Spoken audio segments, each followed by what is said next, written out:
جو بہترین اعمال میں سے جب پوچھا گیا چھٹے امام سے تو امام نے فرمایا کہ بہترین اعمال یہ ہے کہ پروردگار دو عالم کی بارگاہ میں کثرت سے استغفار کا کرنا اور دوسرے صدقے کا دینا، صدقے کا دینا۔ عزیزان گرامی، آپ دیکھیں کہ انسان کو صدقہ جب انسان دیتا ہے، صدقہ یعنی دیکھیں خیرات، نیکیاں، جو مذہبی اصطلاح میں صدقہ جو کہتے ہیں وہ ہے خیرات اور نیکیوں کو کہتے ہیں۔ جو ہماری اردو زبان میں صدقہ ہوتا ہے وہ ایک الگ معنی میں ہوتا ہے، مگر جو اسلامک ٹرمینالوجی میں صدقہ ہوتا ہے جو قرآن میں آیا ہے وہ ایک عمومی معنی رکھتا ہے، وہ ہے نیکی۔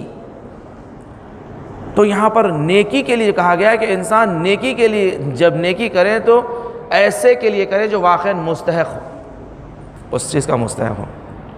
ہم جب نیکی کرتے ہیں دنیا میں لوگوں کے ساتھ، ہم نہیں جانتے ہیں کہ انہیں مستحق ہے یا نہیں ہے۔ ہر کوئی سامنے ہمارے ہاتھ پھیلانے والا، ہم اس کے ہاتھ میں کچھ رکھ دیتے ہیں، ہم نہیں جانتے کہ انہیں مستحق ہے یا نہیں ہے۔ مگر ایک ایسا مستحق موجود ہے کہ جس کی طرف ہماری توجہ نہیں ہوتی ہے، وہ ہے ہمارے مرحومین۔ ہمارے مرحومین واقعاً محتاج ہوتے ہیں۔ روایات میں جو بیان کیا گیا ہے کہ تمہارے مرحومین ہر شب جمعہ، ہر جمعہ، اس لیے کہ انہیں رخصت دی جاتی ہے۔ بعض مومنین کو ہر روز، بعض مومنین کو ہفتے میں ایک مرتبہ، بعض کو مہینے میں ایک مرتبہ، بعض کو سال میں ایک مرتبہ، جو ابھی نیمے شعبان میں جو ہم قائل ہیں کہ تمام ارواحیں جسے کبھی مہلت نہیں دی جاتی ہے، نیمے شعبان کو مہلت دی جاتی ہے، جاؤ اپنے گھروں کو جاؤ بھیک مانگنے۔ رضانے کے یعنی مومنین کے کیٹیگریز ہوتے ہیں، اس کے اعمال کی بنا پر انہیں آزاد رکھا جاتا ہے۔ جتنا انسان نیک ہوگا ان کے لیے آزادی ہوتی ہے، ہر روز جا سکتے ہیں۔ ماں باپ جو نیک ہوتے ہیں، جس کی اولاد بھی نیک ہوتی ہیں، ان کے ماں باپ ہر روز آتے ہیں اپنی اولاد کو دیکھنے کے لیے، اپنی اولاد کے لیے دعا کرنے کے لیے، جو نیک ہوتے ہیں۔ اس کے بعد تو کہا گیا ہے کہ ماں باپ کو فراموش نہ کرو، بھولو مت، یہ لوگ محتاج ہوتے ہیں تمہارے، ان کے لیے نیکیاں کرو، اپنے مرحومین کے لیے ایصال ثواب کرنے، ان کے لیے خیرات ارسال کریں، بھیجیں، کہ جب مرحومین کی دعائیں ہمیں جو لگتی ہے اللہ ان کی دعاؤں کو رد نہیں کرتا۔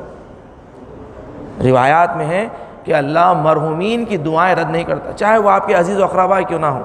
آپ اپنے عزیز و اقارب کے لیے آپ جو ہے نیکی کریں، آپ علماء کے لیے، جو علماء آج تک گزرے ہیں، شہداء گزرے ہیں، ان کے لیے احسان کریں، نیکی کریں۔ ذہن میں یاد رکھیں کہ آپ اگر آج کسی کے لیے نیکی کریں گے، مرنے والے کے لیے، کل وہ آپ کے لیے کام آئے گا، کام آئے۔ آیت اللہ جواد تبریزی یہ بہت بڑے استاد اخلاق تھے، آیت اللہ روح اللہ قمینی صاحب کے اساتذہ میں سے تھے۔ یہ حضرت معصوم قم کے سامنے جو شیخین کا قبرستان ہے وہاں پر مدفون ہے، بہت ہی مقدس شخصیتوں میں سے تھے۔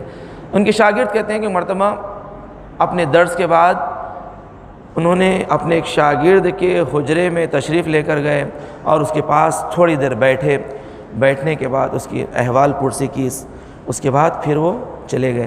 تو ان کے دوسرے شاگردوں نے، ان کے ساتھیوں نے پوچھا کہ آج آپ کا جو روال تھا روزانہ کا اس سے الگ تھا، آپ کبھی کسی کے حجرے میں نہیں جاتے تھے کسی شاگردوں سے ملاقات کے لیے، آج آپ کیوں گئے؟ تو انہوں نے کہا کہ کل میں جب نماز شب پڑھ رہا تھا تو نماز شب میں نے دیکھا کہ ایک مرتبہ میرے مقامات درجے بلند ہو رہے ہیں، اس لیے کہ بعض جو حقیقی معنی میں عالم بعمل ہوتے ہیں ان کی برزخی آنکھیں کھلی ہوئی ہوتی ہیں، وہ اپنے مقامات کو خود دیکھتے ہیں وہ کہاں پر ہیں۔ انہوں نے کہا کہ میں نے ایک مرتبہ دیکھا کہ میرے مقامات بلند ہو رہے ہیں، تو میں نے غور کیا کہ میرا کوئی ایسا عمل نہیں ہے کہ جس کی بنا پر میرا مقام بلند ہو رہا ہے۔ تو میں نے اسی عالم میں دیکھا کہ یہ شاگرد اپنے حجرے میں نماز شب میں میرے لیے دعا کر رہا تھا۔ تو اب یہ مجھ پر وظیفہ تھا کہ حل جزاء الاحسان الا الاحسان، یہ قاعدہ ہے، قانون کلی ہے، احسان کا بدلہ احسان ہے، نیکی کا بدلہ نیکی ہے۔ تو میرا یہ فرض تھا کہ میں اس کی احوال پرسی کے لیے اس کے حجرے میں جاؤں، جا کر بیٹھوں، بیٹھوں۔ عزیزان کرام یاد رکھیں، آج ہم اپنے مرحومین کے لیے، اپنے تمام بڑے علماء کے لیے، بزرگوں کے لیے، شہداء کے لیے جب آپ نیکی کریں گے تو یاد رکھیں جو قبر میں کام آنے والے کام ہیں یہی کام آئیں گے۔ یقیناً اہل بیت تو ہے، اہل بیت تو بڑے مقامات کے لیے ہیں، ہمارے لیے خود ہمارے مرحومین کی دعائیں ہمارے لیے بہت کارآمد ہوتی ہے۔ عزیزان گرامی